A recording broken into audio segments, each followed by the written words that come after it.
বান্দা কবরে আল্লাহরে ডাক দিয়া কইব, আল্লাহ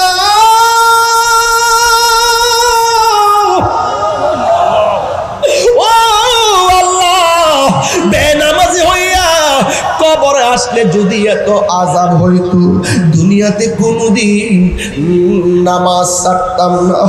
ও আল্লাহ আবার দুনিয়াতে পাঠাও, আমরা নামাজ ছাড়তাম না, ফরজ ছাড়তাম না, সুন্নত ছাড়তাম না। আল্লাহ গো আবার পাঠাও। আল্লাহ বলেন না না, সুম্মা ইলাইহি তুরজাউন, অতঃপর তোমরা আমার কাছে ফিরে এসেছো, আর যাওয়ার কোনো সুযোগ নাই।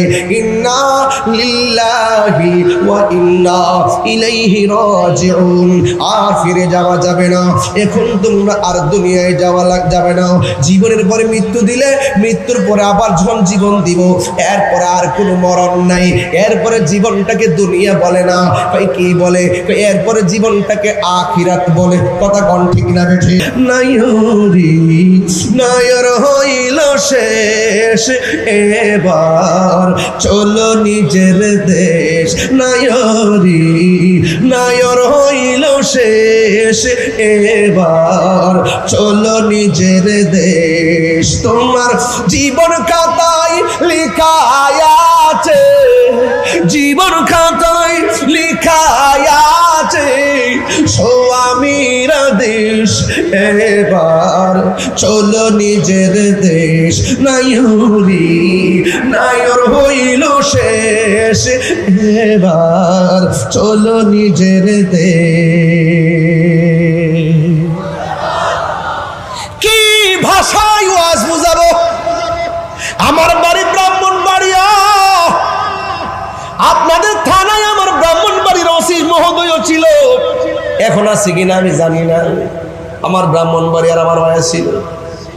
আবার এখানে আমার দেশের অনেক কনস্টেবল ভাইরা আছেন এখানে। আহা আহা, আমার ভাষা বুঝেন কিনা আমি জানি না, তবে যেই কথাটা গাইলাম কষ্ট হয়েছে বুঝতে আপনাদের।